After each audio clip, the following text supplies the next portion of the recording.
Hi everybody, I'm Jeffrey Allen, an energy healer and spiritual teacher, and you might be wondering, what is spiritual fitness anyway, and how can it help me? And the idea of spiritual fitness really encompasses three big topics that I've been looking at for a long time. The first is a measurement of your progress in your spiritual growth. And this is important because I've been watching my students throughout the years, and I've always wondered why, given the same training in the same class, why do some people integrate the information easily and put it to use in their life and really grow quickly and gracefully and smoothly, but other people that are just as motivated, that are putting in just the same amount of time and effort and energy, struggle. And they struggle to apply it, they struggle to learn it, they struggle to remember it. And you may have this experience yourself sometimes, and certainly I've had it too. And what I realized after watching the energy is that, this has to do with what your current level is at. How much fitness do you have in your spiritual space? So for example, there's always a learning curve, and when you're first starting to do something, that learning curve is a little bit steep. You're putting in more and more effort, and you're making progress, but it seems like it's work. Then there's a point at which where it kind of tops out, where now that you're in this state where you're more fit or more ready and have more experience, you tend to go faster and easier. It's kind of like you turn in, now you're going downhill instead of uphill. And this point at the top is what I call spiritual fitness. When you're there, things start to go easy for you instead of being a struggle and being hard. And that's exactly what I see in my students. People that have a level of spiritual fitness can apply the training and can get things very easily and pick up new spiritual concepts, and their life tends to flow easier and easier. Now, I can put this in another term that may make it easier for you to relate to, and that's if you think about physical fitness, it has the same thing. So in physical fitness, we all know that if I'm out of shape and I'm not physically fit, then it's going to be hard for me to engage at my highest level physically. So for example, if I wanted to run a marathon and I bought new shoes and I got really excited and I got all the information I needed, but I hadn't actually practiced before the marathon, I could show up, put on my shoes and start to run my little heart out, but I'm not going to make it, right? I'm not going to make it through that marathon. Now, somebody that has a higher level of physical fitness, maybe a dancer or a football player, even if it's not in running, they're going to be able to make it through that marathon because they have that level of physical fitness. The same thing is true for spiritual fitness. If you have your level of spiritual fitness up, it's easy for you to work at your highest potential in classes and in your life. Now, there are two big ways that you can develop your spiritual fitness. The first way is kind of the traditional way, which is to put in the work. And that means that you're meditating all the time, you're working on yourself spiritually, and you're putting in years of effort to get to that level of spiritual fitness. And that's a great way. But there's a shorter way too. You can also work with activation. Now, activation is a way of temporarily raising somebody's level of fitness by assisting them. And we can see this in group classes. We can also see this if you're hanging out with a teacher who is at that higher level of fitness. Your level of fitness will naturally come up temporarily while you're with them. So if you've ever wondered why, when you're with your teacher, why you can do all those fantastic things, then you go back home and it's a little bit more challenging, that's why, is that you're getting that bump in your fitness while you're in the class. Now, ideally, you want to get that bump through activation, both with your teacher and with the group energy, because with a group, you tend to pick up the energy of everybody else. So in the physical world, you actually have to work out, right? You have to work on your body. But in the energetic world or the spiritual world, if the people around you are working out, you'll get that same aha, that same benefit with them. So group growth is really fast in spiritual training. This is why group classes work so well. Now again, ideally what you want to do is get that activation from the group and the teacher, and then have it sustain.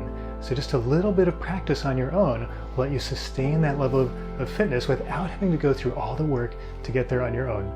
Now, the second part of spiritual fitness is actually a movement that I see happening on the planet, this big trend that I've been watching, and this is really exciting. So we're moving out of the phase where things are sort of complicated and difficult spiritually and into a place where they're much easier.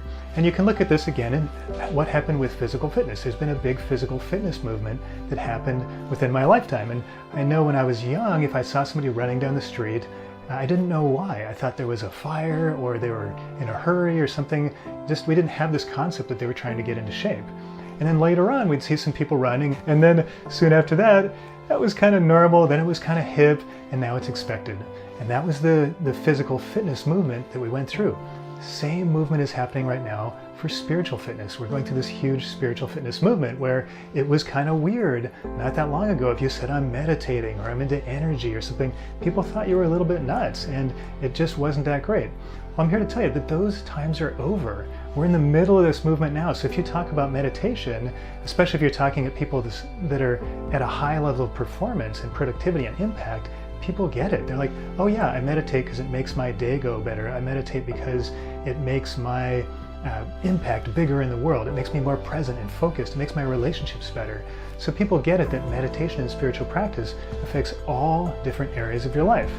And we're past the weird part. Now we're going to move soon into that place where it's kind of expected and even cool, and even to the place where if we feel like we're not taking care of ourselves spiritually, we're kind of neglecting ourselves in some way.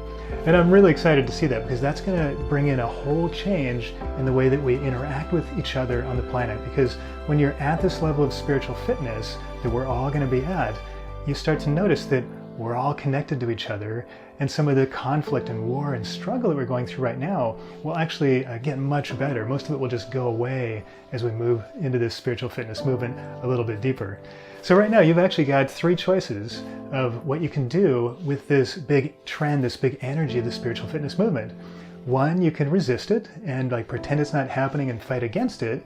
And what's going to happen there is your life is going to get more difficult. You're going to struggle more. You're going to wonder why the things that used to work for you don't work anymore, because the energy is shifting. And some people will do that.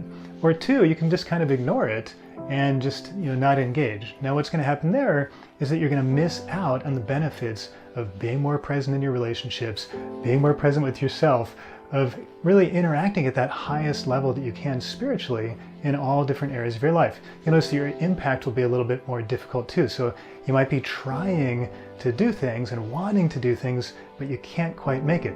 It's like that marathon, right? You don't have the level of spiritual fitness to do all the things that you actually want to do.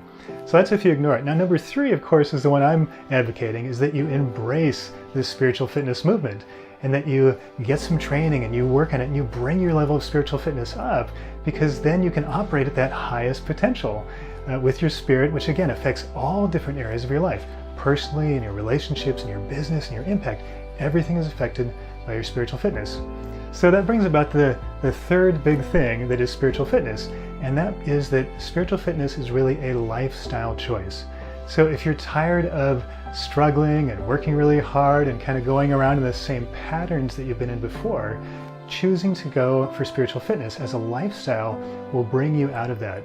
It'll put you into that space where there's synchronicities happening all the time for you, and life seems to flow really easily, and you're really enjoying yourself so much more. You'll also notice at this higher level of spiritual fitness that the things that used to bother you just don't bother you anymore. So if it was something that would make you angry before, it isn't making you angry anymore, or something that used to be a pattern that you couldn't get out of, now it's easy to get out of that pattern. And this is really fun. It's just because your level of awareness is up. So there's so many benefits to this spiritual fitness as a lifestyle choice. So to recap, spiritual fitness is 3 things. First, it's a measurement of your progress in your spiritual growth. Are you still at the place where you're moving uphill and you're working really hard but not getting the results you want? Or are you on that downhill side of the learning curve where things are easy and it's coming to you very easily and you're operating at your highest level spiritually? Number 2, spiritual fitness is a movement that we're going through on the planet right now. We're transitioning from a place where personal spirituality was a little bit challenging, a little bit strange, and into a space where it's recognized that yes, it's great to be spiritual, it's great to meditate, it's great to engage yourself, and that's going to affect all different areas of your life. Your personal health, your relationships, your impact, your business, all these things are affected by your spiritual fitness. And third, spiritual fitness is a lifestyle choice. So are you choosing to put in the effort and the energy to maintain your spiritual fitness so that you don't have to struggle anymore and you're not having to kind of fight against the world, and you're moving at a very quick and easy pace and enjoying all those amazing benefits of being more present in your life? So I hope that you'll join me in the spiritual fitness movement, as so many people are, so you can really enjoy those amazing benefits of having your personal spirituality operating at that space of spiritual fitness.